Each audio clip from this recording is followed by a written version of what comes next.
कोशिश आखिरी सांस तक करनी चाहिए। कोशिश आखिरी सांस तक करनी चाहिए, या तो लक्ष्य प्राप्त हो जाएगा या अनुभव प्राप्त हो जाएगा। नमस्कार दोस्तों, मैं ब्रह्मदत्त सोनी आपके अपने इस YouTube channel current sport GK by Brahmadatt Soni पर एक बार फिर से स्वागत करता हूं। दोस्तों, आज मैं आपके लिए हाल ही के करंट अफेयर के कुछ महत्वपूर्ण क्वेश्चन आंसर लेके आया हूं। मैंने सभी क्वेश्चन इम्पोर्टेंट और सेलेक्टेड लिए हैं। अगर आप किसी भी एग्ज़ाम की तैयारी कर रहे हो, चाहे वह आरपीएससी की कोई एग्ज़ाम हो या कोई यूपीएससी की एग्ज़ाम हो, तो यह वीडियो आपके लिए काफ़ी ज़्यादा कारगर रहने वाली है। तो चलिए दोस्तों, स्टार्ट करते हैं क्वेश्चन नंबर 1 से। क्वेश्चन नंबर 1 ये है, विद्या देवी भंडारी कौन से देश की राष्ट्रपति है? अपना क्वेश्चन है, विद्या देवी भंडारी कौन से देश की राष्ट्रपति है? इसका सही आंसर होगा नेपाल। कौन सा है बच्चों? नेपाल देश की राष्ट्रपति कौन है? विद्या देवी भंडारी। बात करते हैं नेपाल के बारे में। नेपाल की राजधानी दोस्तों, नेपाल की राजधानी काठमांडू है। नेपाल के प्रधानमंत्री की बात करें तो नेपाल के प्रधानमंत्री केपी शर्मा ओली है। केपी शर्मा ओली है। अगर नेपाल के राष्ट्रपति की बात करें तो विद्या देवी भंडारी नेपाल की नई राष्ट्रपति है। नेपाल की मुद्रा की, नेपाल की करेंसी की बात करें तो नेपाल की जो करेंसी है वह नेपाली रुपया है। नेपाली रुपया। विद्या देवी भंडारी ने हाल ही में प्रभुराम शर्मा को नेपाल का आर्मी चीफ नियुक्त किया है। इंपॉर्टेंट क्वेश्चन रहेगा आपके लिए। विद्या देवी भंडारी ने प्रभुराम शर्मा को नेपाल का आर्मी चीफ हाल ही में नियुक्त किया है। नेपाल भारत के पड़ोसी देश और एशिया महाद्वीप में स्थित है बच्चों। नेपाल है वह भारत का पड़ोसी देश है, वह और एशिया महाद्वीप में स्थित है। बात करें नेपाल भारत के किन किन राज्यों की सीमाओं को छूता है, तो आपका आंसर हो जाएगा बच्चों, एक तो उत्तराखंड है, एक यूपी है, उत्तर प्रदेश है, बिहार है, सिक्किम है और पश्चिम बंगाल है। भारत के 5 राज्यों की सीमाओं को नेपाल छूता है। कौन कौन से? उत्तराखंड है, उत्तर प्रदेश है, बिहार है, पश्चिमी बंगाल है और सिक्किम है। कौन कौन से? उत्तराखंड, उत्तर प्रदेश, बिहार, पश्चिम बंगाल और सिक्किम। बात करते हैं नेपाल के बारे में और भी। नेपाल में जो विश्व की सबसे ऊंची चोटी है माउंट एवरेस्ट। विश्व की सबसे ऊंची चोटी कौन सी है बच्चों? Mount Everest. अगर इसकी ऊंचाई की बात करें तो इसकी ऊंचाई 8,848 मीटर है बच्चों। 8,848 मीटर की ऊंचाई है माउंट एवरेस्ट की। ये भी कहाँ है? नेपाल में।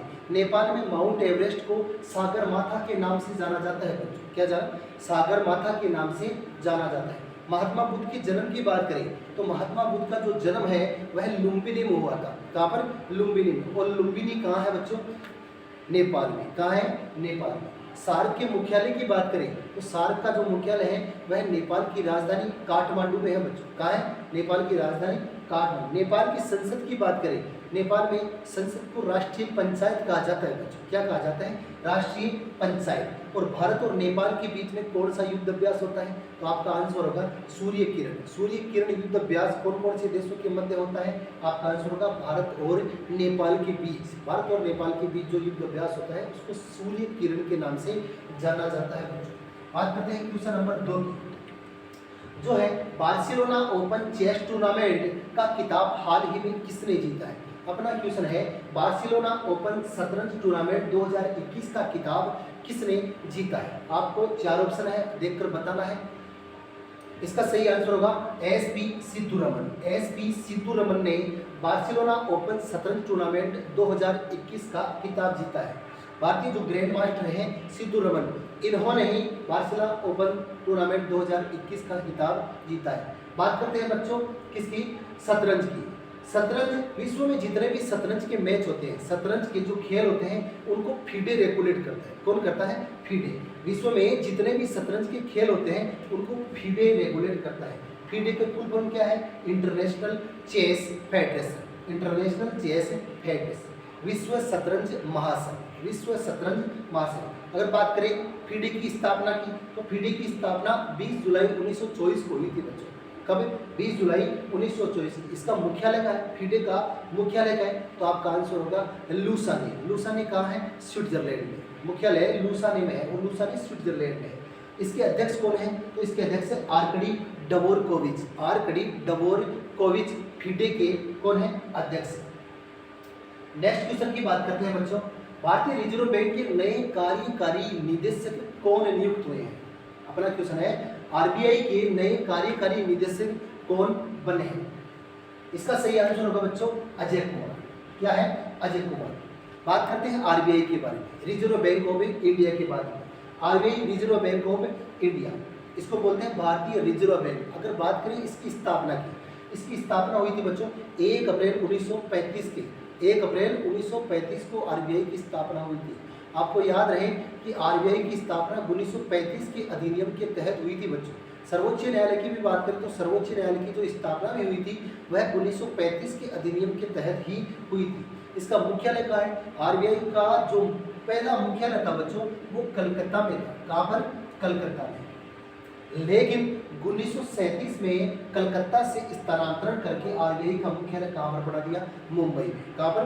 मुंबई। वर्तमान में रिजर्व बैंक ऑफ इंडिया का जो मुख्यालय है वो कहाँ है? मुंबई में। पहले कहाँ था?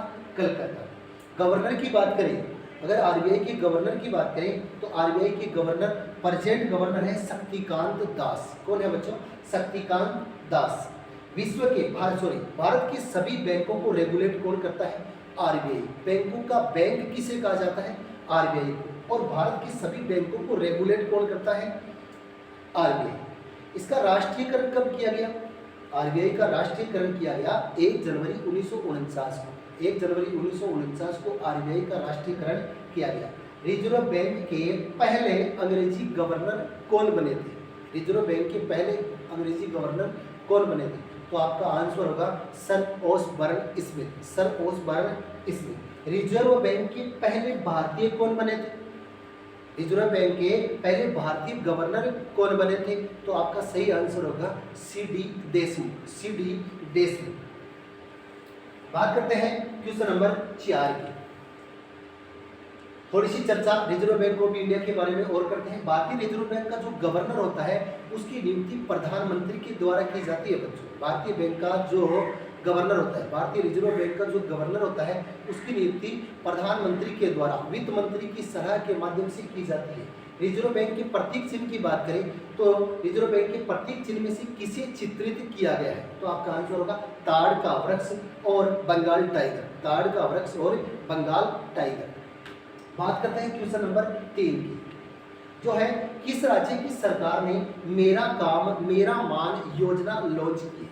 क्वेश्चन है अपना, किस राज्य की सरकार ने मेरा काम मेरा मान योजना को लॉन्च किया है? तो आपका सही आंसर होगा बच्चों पंजाब। कौन सा?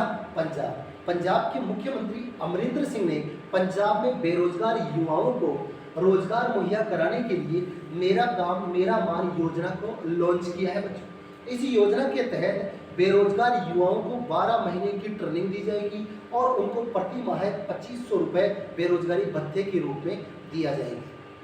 बात करते हैं पंजाब के बारे में। पंजाब के राजधानी की बात करें, पंजाब की राजधानी चंडीगढ़ है बच्चों। क्या है? चंडीगढ़। अगर पंजाब की स्थापना की बात करें, अगर पंजाब की स्थापना की बात करें तो पंजाब की स्थापना 1 नवंबर 1966 को हुई थी बच्चों। 1 नवंबर 1966 को। पंजाब के सीएम कौन है? पंजाब के मुख्यमंत्री हैं अमरिंदर सिंह। कौन है बच्चों? अमरिंदर सिंह। अगर पंजाब की गवर्नर की बात करें तो पंजाब के गवर्नर हैं विजेंद्र पाल सिंह बदनौर। विजेंद्र पाल सिंह बदनौर। पंजाब के मुख्य न्यायाधीश की बात, पंजाब उच्च न्यायालय के मुख्य न्यायाधीश की अगर बात करें तो आपका आंसर होगा रविशंकर झा। रविशंकर झा पंजाब उच्च न्यायालय के मुख्य न्यायाधीश है। बात करते हैं पंजाब के बारे में और भी। भारत के किस राज्य को रोटी की टोकरी कहा जाता है?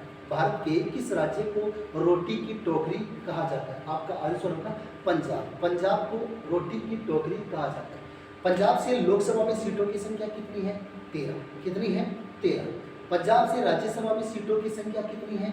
आपका आंसर होगा 7। कितनी है? 7। पंजाब की विधानसभा में सीटों की संख्या कितनी है? तो आपका आंसर होगा 117। 117। पंजाब का राजकीय पशु की बात करें, पंजाब का राजकीय पशु क्या है? पंजाब का राजकीय पशु काला हिरन है बच्चों। काला हिरन। अगर पंजाब के राज्य वृक्ष की बात करें, पंजाब का राज्य वृक्ष है शीशम। क्या है बच्चों? शीशम। 3 पड़ोसी राज्य हैं अपने पंजाब के। कौन कौन सी? राजस्थान, हरियाणा और हिमाचल प्रदेश। राजस्थान, हरियाणा और हिमाचल प्रदेश। अगर पड़ोसी देश की बात करें, पंजाब राज्य का पड़ोसी देश कौन सा है? तो एक ही है। कौन सा? पाकिस्तान। कौन सा है बच्चों? पाकिस्तान। पंजाब के प्रमुख स्थान की बात करें तो पंजाब में स्वर्ण मंदिर है, जलियांवाला बाग है और इसके अलावा वाघा बॉर्डर है। क्या है? वाघा बॉर्डर। बात करते हैं क्वेश्चन नंबर नेक्स्ट जो है, पैरालंपिक 2021 में भारत की तरफ से सिल्वर पदक जीतने वाली पहली भारतीय कौन बनी है? पैरालंपिक 2021 में भारत की तरफ से सिल्वर पदक जीतने वाली पहली महिला कौन बनी है? इसका सही आंसर होगा बच्चों भाविना पटेल। क्या होगा? भाविना पटेल। पैरालंपिक 2021 में भारत को पहला मेडल जिताने वाली पहली महिला कौन बनी है? भाविना पटेल। भाविना पटेल ने टेबल टेनिस प्रतियोगिता में सिल्वर पदक को जीतकर अपने नाम कर लिया। भाविना पटेल का जन्म 1986 में गुजरात के मेहसाणा में हुआ था। गुजरात के मेहसाणा में हुआ था। बात करते हैं क्वेश्चन नंबर 6 की, जो है बच्चों आईसीआईसीआई बैंक की फिर से एमडी और सीईओ कौन बने? अपना क्वेश्चन है आईसीआईसीआई बैंक के फिर से एमडी और सीईओ कौन बने हैं? तो आपका सही आंसर होगा संदीप बख्शी। संदीप बख्शी को आईसीआईसीआई बैंक के फिर से एमडी और सीईओ पद पर लगाया गया बच्चों। भारत के टॉप 5 बैंकों के एमडी और सीईओ की चर्चा करते हैं बच्चों। बैंक ऑफ इंडिया BOI का एमडी और सीईओ कौन बना है? अतनु कुमार दास। कौन है? अतनु कुमार दास। पंजाब नेशनल बैंक के एमडी और सीईओ कौन है? SS मल्लिकार्जुन राव। SS मल्लिकार्जुन राव। अगर बात करें कोटक बैंक की, कोटक महिंद्रा बैंक के एमडी और सीईओ कौन बने हैं? उदय कोटक। कौन बने हैं? उदय कोटक। अगर SBI की स्टेट बैंक ऑफ इंडिया की बात करें तो स्टेट बैंक ऑफ इंडिया के जो एमडी और सीईओ हैं वह है दिनेश कुमार खर्रा है बच्चों। कौन है? दिनेश कुमार खर्रा। HDFC बैंक के एमडी और सीईओ कौन है? शशिधर जगदीशन। बात करते हैं क्वेश्चन नंबर नेक्स्ट की, जो है बच्चों सहकारिता मंत्रालय के संयुक्त सचिव कौन बने? अपना क्वेश्चन है सहकारिता मंत्रालय के संयुक्त सचिव कौन बने? तो आपका आंसर होगा अभय कुमार। कौन है बच्चों? अभय कुमार। हाल ही में इस मंत्रालय का गठन देश में सहकारिता आंदोलन को मजबूत करने के उद्देश्य से किया गया बच्चों। हाल ही में इस मंत्रालय का गठन देश में सहकारिता आंदोलन को मजबूत करने के उद्देश्य से किया गया है। प्रधानमंत्री नरेंद्र मोदी की अध्यक्षता वाली कैबिनेट समिति के मंत्रियों की नियुक्ति समिति ने अभय कुमार सिंह की नियुक्ति को मंजूरी दी है बच्चों। अभय कुमार सिंह की नियुक्ति को मंजूरी। हाल ही में केंद्र सरकार द्वारा सहकार से समृद्धि के दृष्टिकोण को साकार करने और सहकारिता आंदोलन को एक नई दिशा प्रदान करने के लिए एक अलग सहकारिता मंत्रालय का गठन किया गया है बच्चों। बात करते हैं क्वेश्चन नंबर 8 की, जो है भारतीय प्रधानमंत्री नरेंद्र मोदी ने अमृतसर में जलियांवाला बाग के नए कैंपस का उद्घाटन किया है। यह जलियांवाला बाग हत्याकांड कब हुआ था? अपना क्वेश्चन है भारतीय प्रधानमंत्री नरेंद्र मोदी ने अमृतसर में जलियांवाला बाग के नए कैंपस का उद्घाटन किया है। यह जलियांवाला बाग कहाँ है और यह हत्याकांड कब हुआ? तो बच्चों जलियांवाला बाग है वह पंजाब में है। अगर हत्याकांड की बात करें तो हत्याकांड 13 अप्रैल 1919 को हुआ था बच्चों। 13 अप्रैल 1919 को जलियांवाला बाग पंजाब के अमृतसर जिले में है बच्चों। 13 अप्रैल 1919 को अंग्रेज अधिकारी जनरल डायर के नेतृत्व में अंग्रेजी सेना ने यहाँ पर भयंकर गोलियां चलाई, जिसमें हजारों बेगुनाह लोगों की जानें गई थी बच्चों। 13 अप्रैल 1919 को पंजाब में एक कानून था बच्चों, रोलेट एक्ट। उस रोलेट एक्ट कानून के विरोध में तब पंजाब के 2 नेता थे, शेखुद्दीन और सत्यपाल खिचलू। उनकी गिरफ्तारी के विरोध में पंजाब के अमृतसर में जलियांवाला बाग में एक सभा का आयोजन किया गया था। इसमें पंजाब के अंग्रेजी गवर्नर जनरल डायर ने बिना कुछ कहे बिना कुछ पूछे यहाँ की जो सभा थी उस सभा में गोलीबारी कर दी थी, जिससे हजारों लोग मारे गए थे। पंजाब की बात करें, पंजाब की राजधानी चंडीगढ़ है। स्थापना की बात करें तो इसकी स्थापना 1 नवंबर 1966 को हुई थी। मुख्यमंत्री की बात करें, पंजाब के मुख्यमंत्री अमरिंदर सिंह है। अगर पंजाब के राज्यपाल की बात करें तो पंजाब के राज्यपाल विजेंद्र पाल सिंह बदनौर हैं। अगर पंजाब के मुख्य न्यायाधीश की बात करें बच्चों तो पंजाब के मुख्य न्यायाधीश रविशंकर झा है बच्चों। कौन है? रविशंकर झा। पंजाब को रोटी की टोकरी कहा जाता है बच्चों। किसको कहा जाता है? पंजाब को रोटी की टोकरी। लोकसभा सीटें 13 हैं, राज्यसभा सीटें 7 हैं, विधानसभा सीटें 117 है। पंजाब का राजकीय पशु काला हिरन है। पंजाब का राज्य वृक्ष अभी मैंने बताया था शीशम है। और 3 पड़ोसी राज्य हैं, राजस्थान, हरियाणा और हिमाचल प्रदेश। पड़ोसी देश कौन सा है? पड़ोसी देश पाकिस्तान है। पंजाब के प्रमुख स्थानों की बात करें तो स्वर्ण मंदिर है, जलियांवाला बाग है और बाघा बॉर्डर है।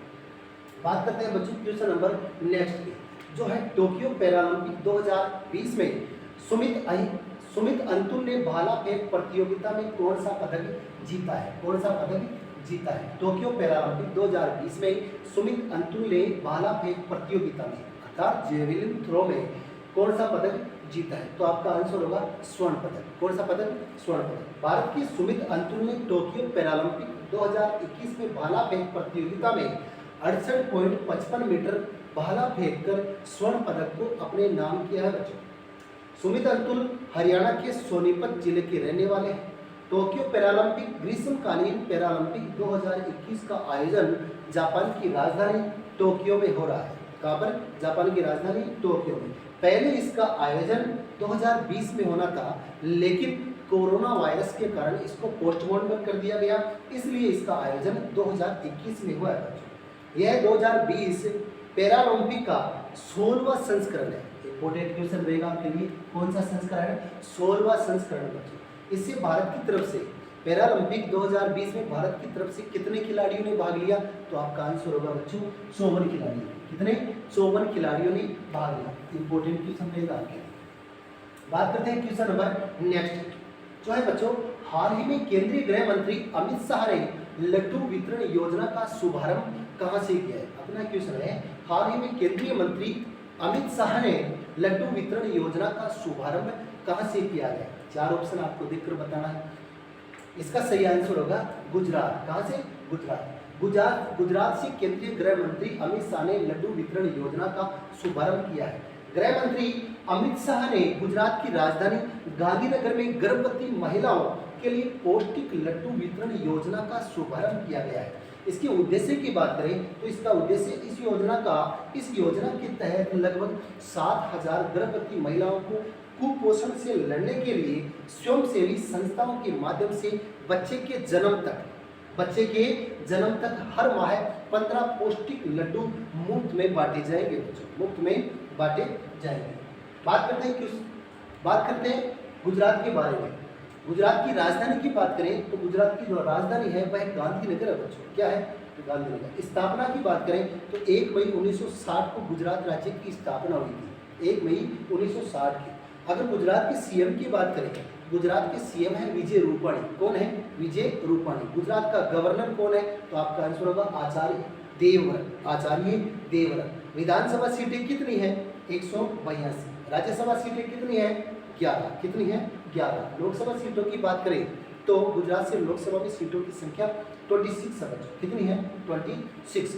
दोस्तों यह वीडियो आपको अगर बाद में भी देखनी है, इसके क्वेश्चन अगर आपको बाद में पढ़ने हैं तो आप हमारे YouTube चैनल से पढ़ सकते हैं। हमारा YouTube चैनल है current sport GK by Brahmadatt Soni.